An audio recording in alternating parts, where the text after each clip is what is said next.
काच, ज्याला आपण इंग्लिशमध्ये ग्लासच्या नावाने ओळखतो, त्याचाच अर्थ असा की स्मूथ आणि पॉलिश सरफेस की ज्याच्यावर जशी लाईट पडेल तशी ती चमकू लागते. मग ग्लास स्किन म्हणजे नक्की काय?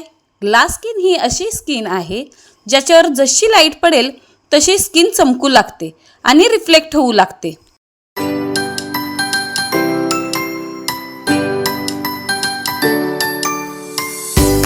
ग्लास स्किन कशी मिळेल? बघा, कोणत्याही पार्लरमध्ये वेगवेगळ्या प्रकारे अवेलेबल होऊ शकते किंवा तुम्ही डर्मॅटॉलॉजिस्टकडे जाऊ शकता जे तुम्हाला अशी स्किन गिफ्ट करू शकतात. महाग? हां, महाग तर असू शकतात. साईड इफेक्ट पण होऊ शकतात. तर मग एक काम करूया, 7 डेजचं चॅलेंज घेऊन पाहूयात. एकदम सिंपल इन्ग्रेडियंट्स तुमच्या किचनमधून फक्त 7 दिवस करायचे आहेत आणि मग बघा मॅजिक. नेक्स्ट की जर तुम्हाला यापैकी कोणत्याही एका गोष्टीपासून ॲलर्जी असेल तर आय वुड सजेस्ट की तुम्ही ते इन्ग्रेडियंट सोडून बाकीच्या वस्तू मिक्स करून पूर्णपणे त्यांचा वापर करून घ्या. Ready to take challenge? चला तर मग सुरुवात करूया. स्टेप नंबर 1, आपल्या केसांना मस्तपैकी बांधून घेऊयात. बघा, जेव्हा आपण एखादी रेमेडी करतो, स्पेशली चेहऱ्यावर लावायची, तेव्हा केस चेहऱ्यावर येतात. ओव्हरऑल रेमेडीचा एक्सपिरियन्स खराब होऊ नये आणि आपल्याला खूप चांगले रिझल्ट मिळावेत म्हणून आपण केसांना बांधून घ्यायचे आहे. स्टेप नंबर 2, तुम्हाला तुमचा चेहरा चांगला वॉश करून घ्यायचा आहे. जर तुम्ही मेकअप केला असेल तर तुम्ही फेस वॉश पण करा आणि मायसिलर वॉटरचा पण वापर करा. मी कोणताही मेकअप केलेला नव्हता म्हणून मी मायसिलर वॉटर वापरलं नाहीये. इथे 7 ते 8 चमचे दूध घेऊन ते कॉटनवर घेऊन त्याला अगदी व्यवस्थित अप्लाय करून घेतलेला आहे. आता आपण इथे फक्त तोंड नाही धुवून घेत आहोत ना, म्हणून फक्त करायचं म्हणून केलं असं न करता प्रॉपरली डोळ्यांच्या खाली अप्लाय करायचं आहे. पूर्ण मानेला क्लीन करायचं आहे. तुम्ही पाहू शकता मी व्हिडिओमध्ये कसे करत आहे त्याच पद्धतीने अप्लाय करायचं आहे. पूर्ण साईड पोर्शन, तुमच्या नाकाच्या ओठाच्या साईडला जो ब्लॅकनेस येतो तिथे सुद्धा क्लीन करायचं आहे. आय वुड सजेस्ट की तुमचे जे प्रॉब्लेमवाले एरिया आहेत त्यांना जास्त चांगलं क्लीन करा. It's very important. तर ही रेमेडी कोण कोण करू शकतं? टीनेजर्स करू शकतात, वयस्कर करू शकतात, आजी आजोबा, काका काकी, मामा मामी सर्वजण करू शकतात. आणि ही रेमेडी ऑल स्किन टाईपसाठी पण आहे. तर आपल्या चेहऱ्याला छान क्लीन करून झाल्यावर मी याला वाईप ऑफ करणार आहे. आपल्या स्किनला मस्त क्लीन केल्यानंतर तुम्हाला जायचं आहे स्टेप नंबर 3 साठी, ज्याच्यासाठी तुम्हाला फेस मास्क प्रिपेअर करायचा आहे. तर चला जाऊयात किचनमध्ये. सर्वात आधी आपण घेणार आहोत 1 चमचा बेसन. मी इथे माझ्या सासूबाईंसाठी सुद्धा ही रेमेडी बनवत आहे म्हणून मी इथे 2 चमचे बेसन घेतले आहे. पाव चमचा कस्तुरी हळदी. जर कस्तुरी हळद नसेल तर इट्स ओके, आपल्याकडे जी हळद आहे ती 1 चिमूटभर घेऊ शकता, जास्त नाही, कारण घरच्या हळदीने जरा पिवळेपणा येऊ शकतो आणि त्यात केमिकल पण असू शकतात.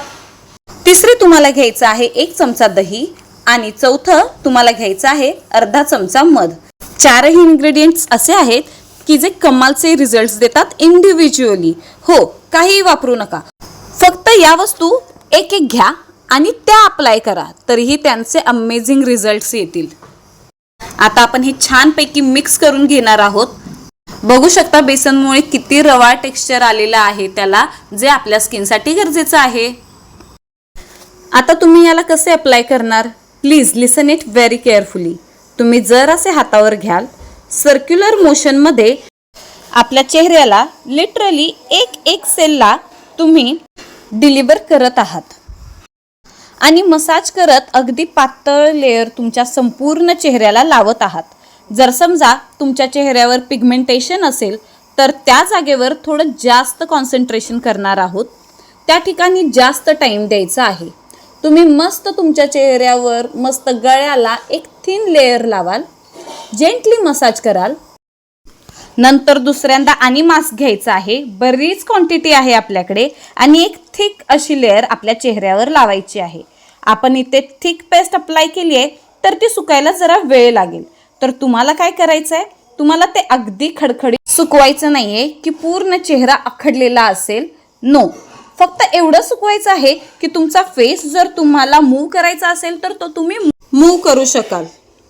मला या रेमेडीवर पूर्ण विश्वास आहे, तर तुम्ही पण पूर्ण विश्वासाने हा मास्क कंटिन्यू 7 दिवस ट्राय करा आणि त्याचे रिझल्ट्स माझ्यासोबत शेअर करा.